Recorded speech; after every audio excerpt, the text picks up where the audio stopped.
Picture this scenario. You have a friend you've known since college. You survived finals week together, shared late-night pizzas, and talked about your dreams over cheap beer in a dorm room. For a decade, you've met up once a month. It's a ritual. But recently, something shifted. He gets a promotion at a tech company. You hear through the grapevine, not even from him, that his salary just doubled.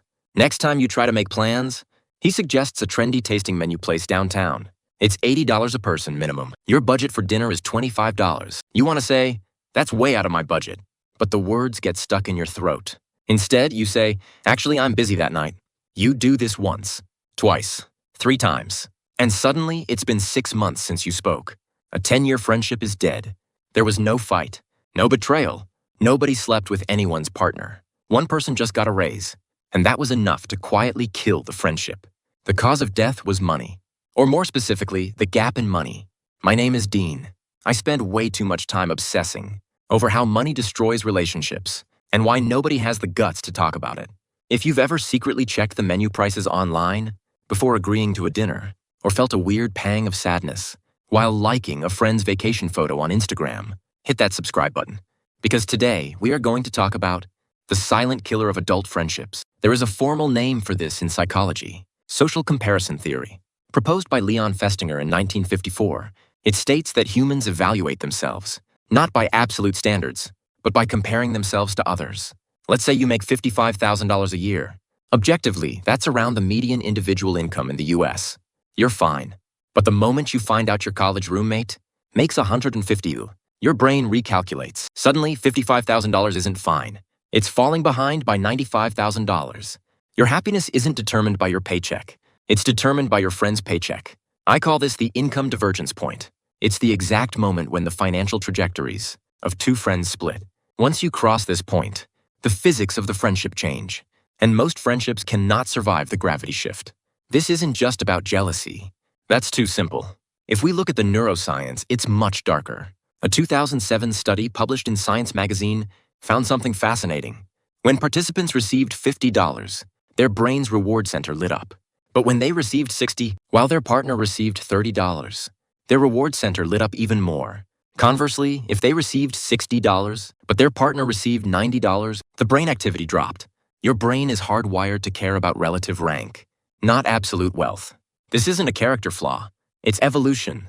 Then there is status threat. A 2018 study in the Journal of Personality and Social Psychology found that the success of a close friend is more threatening to your self-esteem than the success of a stranger. If Bill Gates makes another billion, you don't care. He's not in your league. But if your buddy Mike, who had the same GPA as you, is now making triple your salary, that hits your identity. It forces the question. We started at the same place. Why am I stuck here? Now let's do the math. This is the brutal part. The gap doesn't just grow linearly, it compounds. Imagine 2 friends, Alex and Ben, both starting at $50,000 at age 25. Alex gets standard 3% raises. Ben gets into tech and gets 10% raises. Year 5, Alex $58K, Ben $80K, gap $22K. It's noticeable but manageable. You can still grab burgers together. Year 10, Alex $67K, Ben $130K, gap $63K. Ben's disposable income for the year is now higher than Alex's entire salary. This is the danger zone. Ben wants to fly to Vegas for the weekend. Alex is saving for new tires. Year 15, Alex $78K, Ben $208K, gap $130K. They live on different planets. Ben flies business. Alex is squeezed into economy. Even if they are in the same room, they aren't having the same experience, and the asset gap is even worse. If Ben invests 20%, he has a portfolio of $500K. Alex might have $180K. The income divergence point turns into a wealth canyon. Let's humanize this. Meet Matt and Jay, 34 years old, college roommates, best friends. Matt is a marketing manager making $62K. Jay is a software engineer making $165K. In their 20s, it was fine. They were both broke. They bonded over cheap beer and complaining about their bosses. Being broke was the glue. Then Jay gets a job at a FANG company. Suddenly, Jay's Instagram changes. Napa Valley wine tours, a new Tesla, a resort in Maui. Matt comments, "Congrats, man." But inside, he feels a mix of genuine happiness and a sick, heavy feeling in his stomach. Then he feels guilty for feeling sick. It's an emotional pretzel. Every time Jay texts, "Let's grab dinner," Matt does mental calculus. If we go where Jay wants, that's $60 minimum. I have $200 left for the month. I can go, but I'll have to cancel my haircut. This isn't dinner. It's a financial stress test. So Matt becomes the master of excuses. Work is crazy right now. I'm not feeling great. Next time for sure. The lies pile up. The friendship fades. Jay wonders, why is Matt blowing me off? Nobody did anything wrong, but the numbers broke the bond. Let's talk about how this feels. It's the feeling at a reunion, when everyone is talking about kitchen renovations, and you're hoping your 10-year-old Honda Civic doesn't make a weird noise when you leave. The silence when you mention your car is louder than any insult. It's when a friend offers to pay for your ticket. Don't worry, it's nothing. And you feel your pride shatter. Accepting feels like charity. Declining feels like isolation. You lose either way. It's the group chat planning a ski trip. You read the messages, do the math, and just go silent. You archive the chat so you don't have to see the notifications. It's a slow suffocation. Here is the important part. This is not your fault. The system is designed to make you feel this way. American culture trains us to equate income with worth. At a party, the first question is always, what do you do? Translation: how much do you make and where do you rank? Pew Research 2023 found that 65% of Americans view income as the primary indicator of social status. Not kindness, not intelligence, money. Social media acted like pouring gasoline on this fire. In the past, you only felt poor when you saw your rich friend once a year. Now you see their consumption every single day on your feed. A 2022 Federal Reserve report linked high social media usage to negative self-perception regarding finances. The system forces you to compare, feel bad, and then spend money you don't have to catch up. Who wins? Credit card companies. Who loses? Your friendship. I hear the objections. Dean, just don't be jealous. A real friend is happy for your success. Ideally, yes. Biologically, hard. Remember the brain scan study. Don't feel status threat is like saying, don't feel hungry. It's an involuntary neurological response. You can control your action, but not the initial feeling. Just be honest. Tell them you can't afford it. Easier said than done. The American Psychological Association 2021 found that 46% of adults are uncomfortable talking about money with friends.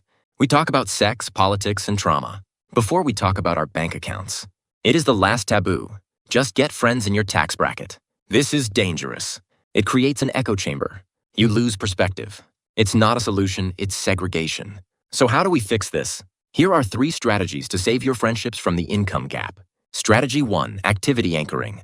Stop centering your friendship around consumption. Instead of let's get dinner, which has a price tag, suggest let's go for a hike, let's play basketball, or come over for a game night. Activity-based hangouts neutralize the income gap. When you are sweating on a hiking trail, your salary doesn't matter. You are both just tired humans. Create a default list of low-cost activities. Anchor the friendship in doing, not buying. Strategy 2, the decade lens. When the jealousy creeps in, ask yourself, in 10 years, will I remember Jay's salary? Or will I remember the time we spent together? The Harvard Grant Study, the longest study on happiness ever conducted, concluded one thing: relationships are the #1 predictor of happiness. Not money, not fame, relationships. When you feel the comparison trap, open your notes app and write down one good memory with that friend. Physically redirect your brain from comparison mode to gratitude mode. It sounds cheesy, but it hacks the neural pathway. Strategy 3, the Money Talk Pact. This is the hardest but most powerful move. Break the taboo. You don't have to reveal your W-2. Just be honest about your friction. Say, hey man, I'm trying to be aggressive with my savings right now, so that restaurant is a bit out of range for me. Can we do tacos instead? Or just grab a coffee? Financial Therapy Association studies show that financial transparency reduces conflict by 43%. If you are the high earner, it is your responsibility to be aware. Suggesting the expensive place isn't generous. Suggesting the place where your friend feels comfortable. That is generous. Read the room. Don't make your friend say, I can't afford it. Let's wrap this up. We treat money ruining friendships like it's a natural disaster. Just something that happens. It's not. It happens because we value money over connection. And because we are too cowardly to have a 30-second awkward conversation. Here is the truth. A friendship that ends because of a menu price was never really about the friend. It was about the ego. Here is your homework. Think of that one friend you've drifted from because of the gap. Text them today. Do not suggest dinner. Say, hey, it's been a while. Want to grab a coffee and walk around the park this weekend? Low cost. High connection. Real friendship isn't built on receipts. It's built on showing up. If this video made you rethink a relationship, hit like and subscribe. And send this to that friend you haven't seen in 6 months. It might be the best text you send all year. See you in the next one.